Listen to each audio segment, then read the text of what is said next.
थोडंसं एक 2 मिनिटात 10:30 आपलं लेक्चर सुरू होणार आहे. ॲडव्होकेट पार्थसारथी लॉवरती बोलणार आहे, लेक्चर देणार आहे. सर्वांना वेलकम सर, मोस्ट वेलकम. तुमची ओळख करून देतो जरा 5 मिनिटानंतर. अच्छा, मला सर एवढ्यावरती विशेष म्हणजे सर येण्याच्या पूर्वी एक विषय बोलायचा आहे. तो म्हणजे असा की गेल्या रविवारी आपला क्लास झाल्याच्या नंतर क्लासमध्ये मी सांगितलं होतं हा क्लासचा उद्देश काय आहे. हा क्लासचा उद्देश हा आहे की ही एक फॅमिली आपल्याला तयार करायची आहे. केवळ तुमच्याकडून पैसे घेऊन धंदा म्हणून करायचा नाही आहे. इतर जे बाहेरची दुकानं छापलेली आहेत तशा प्रकारचा धंदा करणं हा उद्देश आहे. इथून येणाऱ्या प्रत्येकाला आमच्याकडनं काहीतरी असं द्यायचं आहे की ह्या क्षेत्रामध्ये तुम्ही कोणाला करिअर करायचं आहे, करिअर करण्यासाठी कोणाला नॉलेजसाठी जे आज पदावरती आहे सोसायट्यांमध्ये ते नॉलेज, इव्हन एक सामान्य नागरिक सिव्हिलियन म्हणून सुद्धा ह्या मुंबईतला किंवा कोऑपरेटिव्ह सोसायटीमध्ये राहणारा एखादा सिव्हिलियन सुद्धा आज ते जर नॉलेज असेल तर त्याच्या सोसायटीत काय चालतं हे त्याला कळायचं. दुसरी गोष्ट, हा महाराष्ट्र आहे. आज महाराष्ट्र हे देशातील अग्रगण्य राज्य असून सर्व क्षेत्रात कोऑपरेटिव्हचा कायदा करणारा महाराष्ट्र हे ह्या संपूर्ण देशातील पहिलं राज्य आहे. त्यामुळे इथे तुम्ही जे आलेला आहात ह्या भावनेनेच आम्ही तुम्हाला बोलवलेलं आहे. मागच्या वेळेला बोललोय मी की आम्ही तुम्हाला सहकार्य देणार, तुमचंही सहकार्य हवं आणि ह्यातून पुढे जायचं. हे क्लास हा एक निमित्त आहे. गेल्या रविवारी मी हे सर्व सांगितल्याच्या नंतर मी महाशिवरात्रीचं आमचं स्वतःचं देऊळ आहे त्यामुळे तिकडच्या कार्यक्रमाला माझ्या उपस्थिती आवश्यक असते. मी गेलो होतो, मी रेंजमध्ये नव्हतो, परंतु जे व्हॉट्सअपवरती जे चाललं होतं ते अतिशय म्हणजे त्याला शब्द म्हटलं निंदनीय आहे. कारण असं म्हटलं जातं की ज्या झाडाला फळं येतात त्या झाडावर दगड हे पडतातच, मात्र त्याची फळं चाखणाऱ्यांनी दगड मारण्याचा दुष्टपणा करू नये. हे जे झाड आहे आज मी तुम्हाला व्हॉट्सअपवरती पाठवलंय, महासेवाबद्दलची माहिती पाठवली. रमेश प्रभू सर ही व्यक्ती कोण आहेत, काय त्यांचं स्टँडर्ड आहे. आज देशाच्या प्लॅनिंग कमिशनमध्ये जे सर्व ह्या कोऑपरेटिव्ह क्षेत्रामध्ये ज्या काही सुधारणा करायच्या आहेत, काय म्हणजे कॅबिनेट मिनिस्टर्स नव्हे आपले ते MP बसतात त्यांच्यावर त्यांना ह्या माहिती पुरवणारी व्यक्ती काल तुमच्या इथे लेक्चर देऊन गेली. आजचे लेक्चरर पार्थसारथी सर हे युनिव्हर्सिटी LLMचे युनिव्हर्सिटी टॉपर्स आहेत. त्या कोणते विशाल जैननी ते पुस्तक कोणतरी लिहिणारे पाठवलेले आहे, ते सौरभ साळवी वगैरे तुम्हाला ग्रुपवरती पुस्तक पाठवले, त्याचे लेखक आज येतात तुम्हाला लेक्चर द्यायला. अशा प्रकारचं हे करत असताना माझी मायक्रो मॅनेजमेंट विचारतात तर त्याचं उत्तर माझ्याकडे एवढं असेल. आता मी एका दुकानावर येताना एक मारवाड्याच्या दुकानात गेलो होतो, एक वस्तू मागितली, मला ती वस्तू योग्य वाटली नाही, तर मला नको दुसरी आहे का चांगली. तो काय बोलला, माझ्या दुकानात हीच आहे, पाहिजे तर घे नाही तर जा. हेच उत्तर ह्या क्लासमध्ये जे कोण काय अशा प्रकारचं हे करायचा प्रयत्न करत असतील त्यांना असेल की जर का तुला हीच आमची सिस्टीम आहे, ह्या सिस्टीममध्ये राहायचं असेल तर राहावं, अदरवाईज तुमची फी घ्यायची, परत जायचं.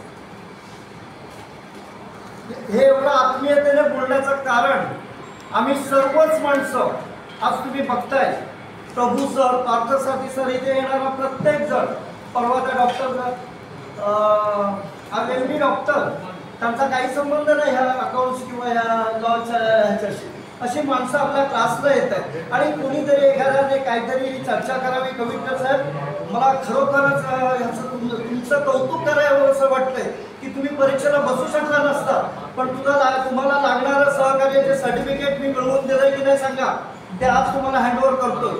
आणि तुम्ही असे चालणाऱ्या जे काहीतरी चांगलं करण्याचा आमचा उद्देश आहे अशा ह्याला तुम्ही कुठेतरी सुरुंग लावण्याचं काम करताय त्या व्हॉट्सअपवरून. तरीही मी व्हॉट्सअपवर त्या ओनली फॉर ॲडमिन केलेलं नाही आहे. म्हटलं ज्याला जे खडे दगड कोण आहेत त्याला ते करून द्या, आपोआप दगडाच्या जागेवरती जातात आणि तवंग मला ही नेहमीच येते. ह्या क्लासमधल्या आज 200 लोकांचं आतापर्यंत ही तिसरी बॅच आहे, 200 स्टुडंट झालेले आहेत. हे दिवसेंदिवस वाढतच जातात. ह्या 200 लोकांना मला रिप्लाय द्यायचा असतो. त्यामुळे जर कोणाला हे पसंत नसेल, आमची सिस्टीम ही अशी, मग कोणाला रोडमॅप पाहिजे टाइम टेबलचा, कोणाला आणखी मायक्रो सिस्टीम हवी आहे.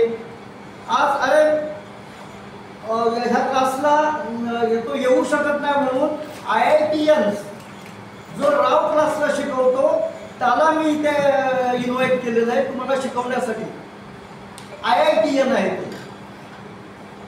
IITला शिकवतो. माझी स्वतः मुलगी IIT रँकर आहे. आज ती जिकडे हे आपलं काय आर्किटेक्चरचा मास्टर्स करते, तिकडे काय परिस्थिती आहे अशा कॉलेजांमध्ये. त्यांच्यासारखी तर समस्या तुमची नाही. जंगलात पाठवताय, पाणी नाही, हे नाही, सर्वे करायला वगैरे.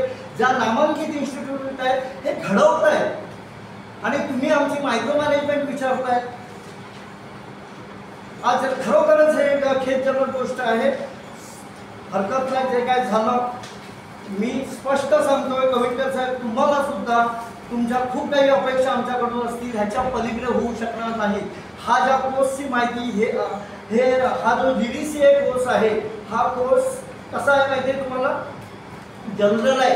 कुठेही क्रमिक पुस्तकांचा अभ्यासक्रम नाही आहे. जशी तुम्ही पहिलीपासून SSC बोर्डाची पुस्तकं असतात, CBSE बोर्डाची पुस्तकं असतात, तशा प्रकारचं कुठलंही काही नाही आहे. हा जनरल स्टडी आहे आणि ह्यातून सार काढून आम्ही लोकांनी तुमच्या पुढे ह्या परीक्षेला काय येऊ शकतं ह्याची ही पुस्तकं तयार करून दिलेली आहेत. कुठला धडा विचारता का? पहिलीच्या वर्गात जाता का? ही पुस्तकं हे नोट्स आहेत. ही कोणी असं अभ्यासक्रमात ठरवून दिलेली किंवा अप्रूव्ड पुस्तकं नाही आहेत GDCA बोर्डाकडून. की GDCA बोर्ड, तुम्ही एखाद्या ठिकाणी इंटरव्ह्यूला जाता, तर इंटरव्ह्यूचं ते कंपनीने तुम्हाला हे ठरवून देते का हे प्रश्न विचारला जाणार आहे, त्याच्यावर अभ्यास करून या.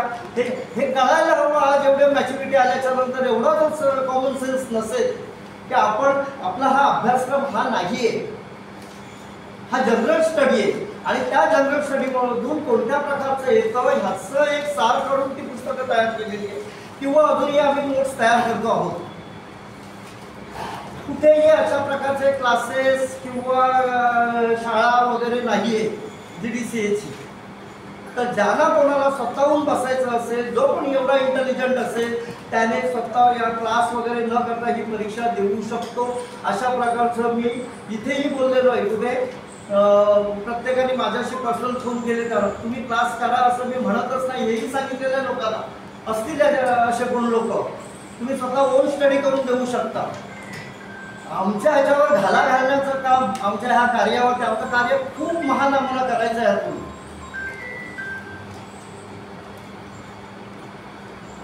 एनिवे आता 10:30 वाजता आपलं ठरल्याप्रमाणे हे करत असताना तुम्हाला सांगतो, आता हिंदी सिस्टीम तुम्हाला टाइम टेबल हवं आहे, तुम्हाला प्रोफेसर सरांचे नंबर्स हवेत, मिळणार नाही. आमची सिस्टीम तुम्हाला दिवसेंदिवस हे जे प्रोफेसर शिकवत असतात त्यांचे सेमिनार, हजारो सेमिनार्स घेत असतात. अशा सर्वांनी जर का त्यांना फोन करत बसले ना तर तुमची सेवा करण्यात, स्वतःची सेवा पहिली स्वतः करायला शिकलं पाहिजे. हे कोऑपरेटिव्ह ह्या तत्वावरच आज महाराष्ट्र 60% रेव्हेन्यू महाराष्ट्राचा हा कोऑपरेटिव्ह तत्वावरती येतोय. आणि हा महाराष्ट्र कोऑपरेटिव्ह चळवळीतूनच ही डेव्हलपमेंट झालेली आहे. महाराष्ट्राकडे सहकार्याची भावना आहे म्हणून आज भारतातला कुठल्याही प्रांतातला माणूस महाराष्ट्रात येऊन इथे वाढला, मोठा झाला, आज तो स्वतः मालक झाला या महाराष्ट्रातल्या जमीन जागांचा. हे महाराष्ट्राच्या सहकार्यामुळे. असा हा महाराष्ट्र गव्हर्नमेंटने हे कोऑपरेटिव्ह क्षेत्रासाठी केलेला हा अभ्यासक्रम आहे. तर शिक्षकांचे हे मिळणार नाही. दुसरी गोष्ट, टाइम टेबल हे लेक्चरर्स जे असतात, हा कुठला अभ्यासक्रम कमी नाही आहे, मी सांगितलेलं आहे. टाइम टेबल त्यांचे लेक्चर्स असतात. आज आमच्याकडे मी ओळख करून देणार आहे. तर एक 5 मिनिटं सांगणार आहे. डॉक्टर जे ग्रुप ऑफ हॉस्पिटल्सचे प्रोफेसर्स इथे आज तुमच्यामध्ये बसलेले आहेत, त्यांच्याकडे ह्या क्लासला त्यांनी ॲडमिशन घेतलेलं आहे. ते ह्या लेक्चरला प्रत्येक लेक्चर्स अटेंड करू शकतील अशातला भाग नाही, कारण त्यांची इतरत्र लेक्चर्स असतात. अशा प्रकारचे हे प्रोफेसर्स इथे आम्ही बोलावतो आहोत. त्यामुळे तुम्ही म्हणाल एखाद्या वेळेला त्याचा अचानक कुठेतरी कॉल असू शकतो. मोठमोठे मंत्री वगैरे ह्या आमच्या महासेवामध्ये येतात, आमच्याकडे मागणी करतात की आम्हाला सेमिनार्स द्या वगैरे. तर अशा प्रकारच्या ह्या कोणीतरी ह्याने आमच्यावरती हे घ्यावं की तुमची इमेज खराब होणार आहे, असं कधीच होऊ शकणार नाही. कारण हेतू शुद्ध आहे.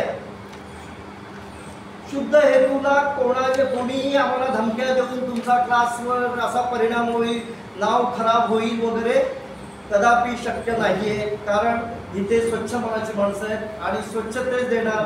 ज्याप्रमाणे गाय शुद्ध दूध देते, त्यात पाणी किती मिसळून ते विकायचं हे त्या बनियाने किंवा त्या कोणी दूध विक्रेत्याने ठरवायचं आहे. इथे आम्ही शुद्ध देणार.